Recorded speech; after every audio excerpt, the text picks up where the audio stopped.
Freydis Eiriksdottir enters Vinland twice in medieval literature, yet the two surviving portraits scarcely resemble the same woman. One narrative makes her a pregnant defender during a chaotic retreat from indigenous opponents. Another casts her as the calculating organizer of a voyage ending in betrayal and killings. Both accounts call her Eirik the Red's daughter and connect her with Norse Greenland. Beyond that shared frame, their episodes, companions, moral judgments, and dramatic purposes diverge sharply. The disagreement is not a puzzle solved by choosing the more exciting version. It exposes how Icelandic writers shaped North Atlantic memory centuries after the voyages they described. Freydis, therefore, offers a case study in reading sagas as literature carrying uncertain historical recollections. The two principal texts are the Saga of the Greenlanders and Eirik the Red's Saga. Modern titles suggest companion reports, but each work constructs its own sequence of Vinland expeditions.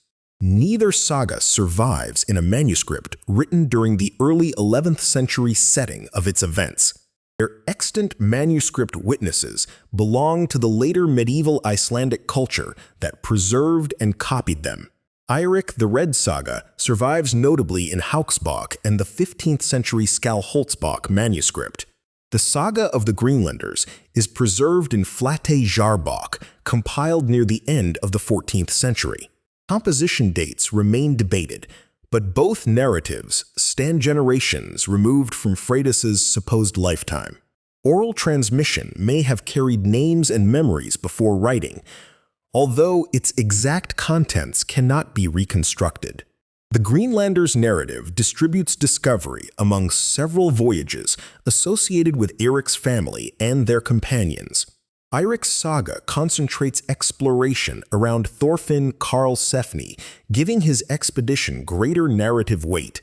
Freydis consequently occupies different spaces inside two differently organized histories.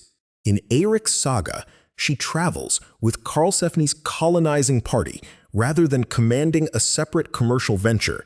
The settlers encounter indigenous inhabitants whom the Norse text calls skrælings, a broad and outsider-created label. Those communities belonged to North America long before Norse voyagers reached its northeastern margins. That account describes trade, tension, and fighting, but archaeology cannot verify its particular encounters. During one retreat, Freydis is said to be pregnant and unable to keep pace. She takes up a fallen sword and performs a defiant gesture that frightens the attackers away. That unforgettable scene has powered modern images of Freydis as a warrior woman. Yet the passage is a literary episode, not an independent record of her combat experience. Its compressed drama reverses the retreat by placing courage in an unexpected and provocative body. Medieval audiences could read the moment through ideas about gender, shame, family honor, and divine providence. No surviving weapon, grave, or inscription identifies Freydis as the participant in that encounter. The episode establishes what one saga wanted her action to mean, not what archaeology has witnessed. By contrast, the Saga of the Greenlanders gives Freydis a different expedition and a darker role. There she proposes a voyage involving the Icelandic brothers Helgi and Finnbogi. She is married to a man named Thorvard, whose weakness the narrator repeatedly emphasizes. Disagreement over ships and buildings at the Vinland settlement becomes a contest for control. Freydis then accuses the brothers of mistreating her and urges retaliation. Her party kills the men associated with the rival group. When her followers refuse to kill the remaining women, the saga says Freydis does it herself. The account closes the episode with concealment, discovery, and condemnation by her brother Leif. This Freydis is not the isolated defender from Eirik's saga. She drives a domestic conflict outward until an entire partnership collapses.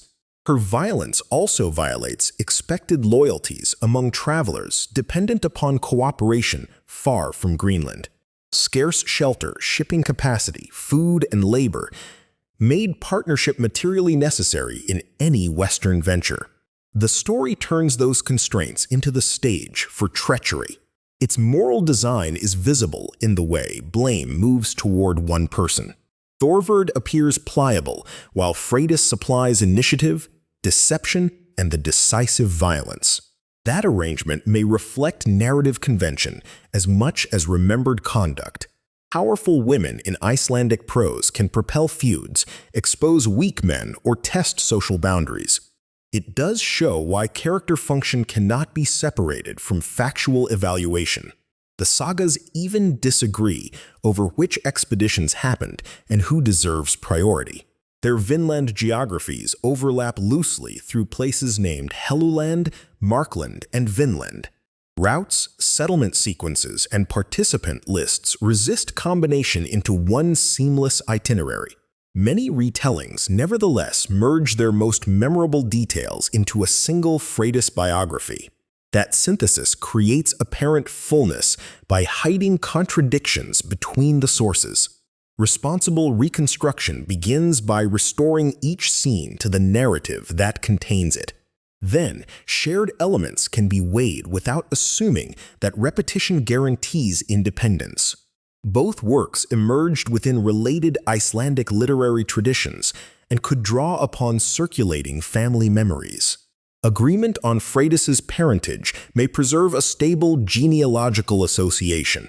It could also reflect dependence upon a common tradition, unavailable for comparison today. No contemporary European chronicle names Freydis or records her voyage. No known runic inscription securely links her with Greenland, Iceland, or North America. Genealogy was socially important in medieval Iceland, where ancestry structured claims, alliances, and narrative authority.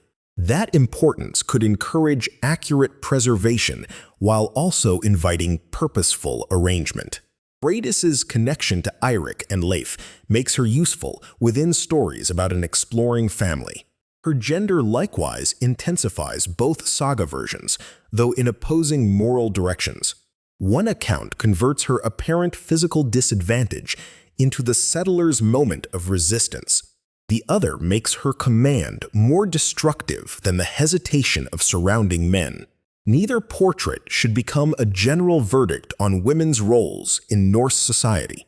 Women participated essentially in North Atlantic settlement through property, households, textile production, food work, and reproduction. Law codes, graves, and settlement remains illuminate those wider roles without confirming Freydis's adventures. The famous defender scene cannot prove a recognized class of female warriors. The massacre narrative cannot establish that medieval audiences regarded all forceful women as monstrous.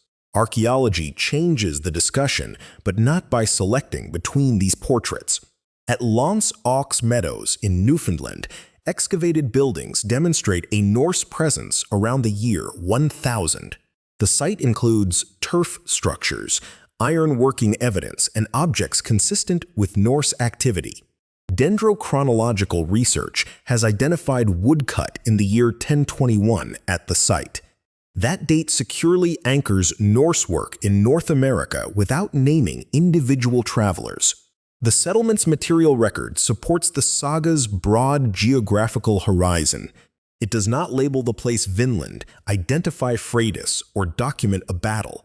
Finds associated with textile work have prompted discussion of women at the site. Even if women were present, no artifact connects a particular worker to Eirik's daughter. Archaeology, therefore, confirms possibility at one scale while leaving biography unresolved at another. Environmental descriptions in the texts also cannot provide a simple map key. Medieval place names could describe landscapes, preserve tradition, or serve the movement of a story. Attempts to match every saga location with a modern coast often exceed the available evidence. The disagreement about Freydis remains primarily a disagreement between literary constructions. Perhaps both works reshaped separate memories of one historical traveler. Possibly one episode preserves a distant event, while the other developed through storytelling. They may also combine motifs around a remembered name whose actual deeds had disappeared. What can be tested is how each narrative allocates agency and consequence. Eirik's saga needs Freydis briefly, at the crisis where Karlsefni's colony seems most vulnerable. The Greenlanders' narrative gives her an entire failed partnership whose moral damage follows survivors home. One portrayal supports collective endurance, the other explains communal disgrace. Their contradiction is consequently more informative about medieval narrative purpose than personal psychology. A new contemporary inscription naming Freydis in a clear North Atlantic context would transform the argument. Until such evidence appears, vivid action must remain attached to its late textual source. Launce Ox Meadows proves that Norse travelers crossed the ocean, not that either Freydis episode occurred. The shared name may carry an old memory, but the deeds attached to it remain unverified. Freydis survives most securely as Eirik's daughter within two incompatible maps of the Vinland past. What the sagas disagree about is precisely what modern retellings most confidently remember.